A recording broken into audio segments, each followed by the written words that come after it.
Terrible amazing work. How they got the marble down the mountain and how they excavated it without, well, now they use diamond saws and modern technology. It's easier. It looks like they're cutting slabs of marble.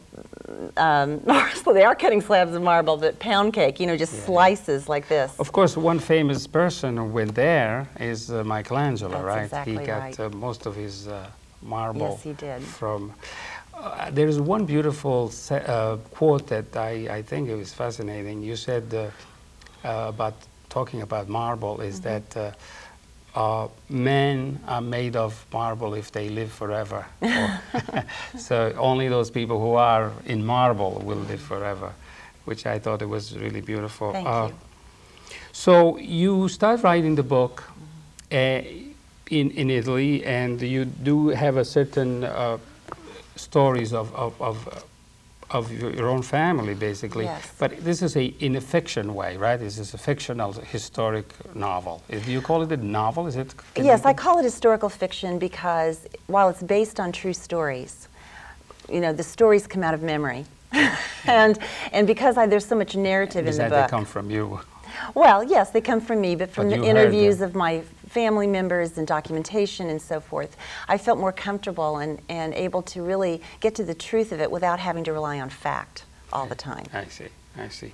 And so the stone cutters, I see it as a metaphor for the Italians themselves, not just the immigrants, but stone cutters. If you went to Italy, obviously, but if our viewers ever went to Italy, the first thing that strikes you is that these towns, these cities, are basically made of stones. That's right.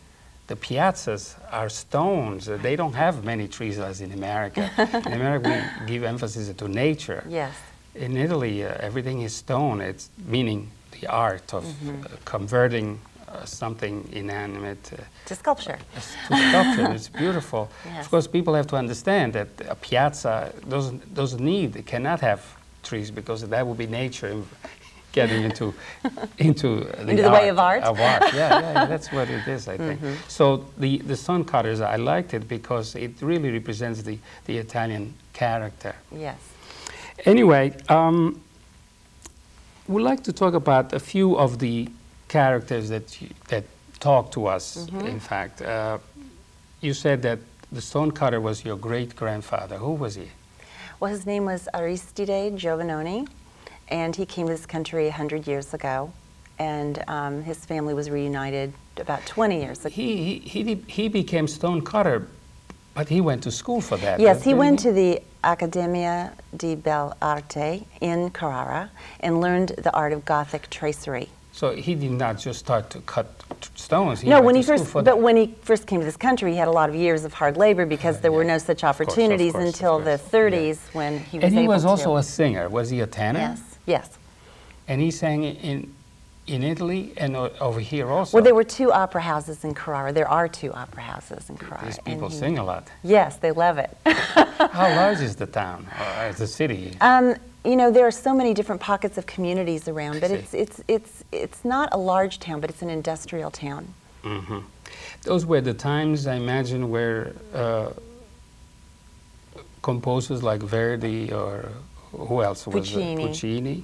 He favored the Puccini, apparently, yeah? Yes. Well, the maestro came to Carrara and brought Tosca there, just the second performance, which was, you know, must have been an amazing event in that city. It looks strange from us that here a stonecutter would also be a singer, and it doesn't make sense. Yet it represents what people like to do best, and probably he was good on both. Right. In fact, he did some work here in the USA, right? Yes. What did he do here? He finally got the opportunity. He settled the family in Indiana.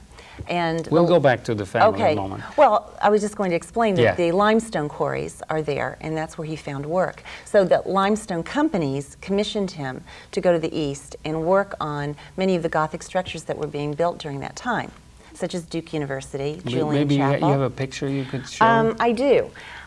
This is Julian Chapel at Duke, and as I said, his specialty was Gothic tracery, which is the ornamentation around windows and archways and so forth. So that's what he would work on, and there were countless opportunities for that. Of course, he also worked somewhat on the Lincoln Monument, apparently, didn't he? Well, he was a contemporary of the Piccirilli brothers, who worked on the... Piccirilli brothers were the ones who really sculptured the monument. Absolutely. They take the credit for that. Oh, well, my great-grandfather did not work on Lincoln. On Lincoln. But he was a contemporary of the Piccirilli brothers, and they immigrated from Carrara at the same time. So, and he worked for... And he worked on the columns. You know, his specialty was more the Corinthian column kind of work, and that's what he would have done. I see.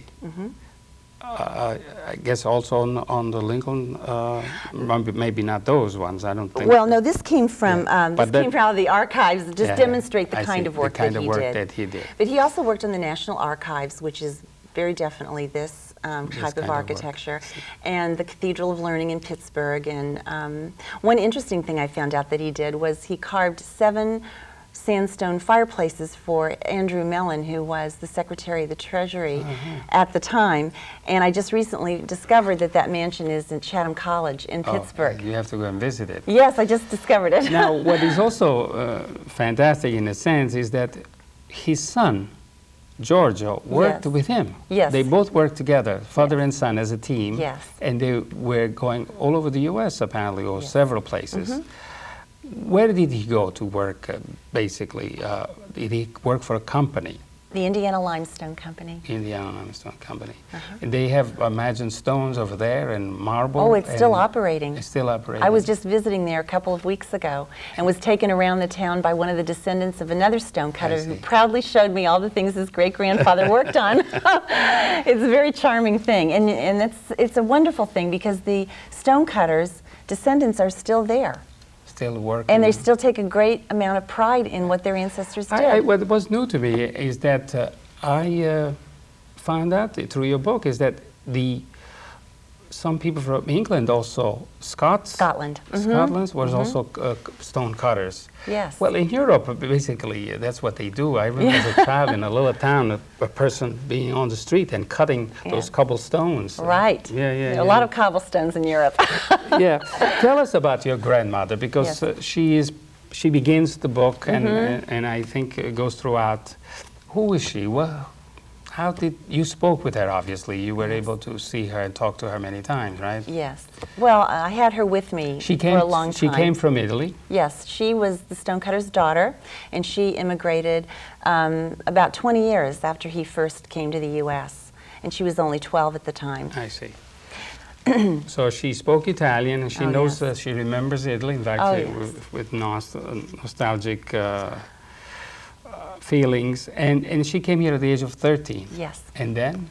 And then she didn't go back until the 60s, but during the time I was growing up, there was always the Italian ritual and tradition in the house, and when I was a young woman, she took me to Italy and introduced me to my cousins. And it was then when you fell in love with Italy. Oh, yes. It opened up a very big world for me. Paradise, or you did go No, I did. You did paradise. But she would agree with me. Yeah, I see.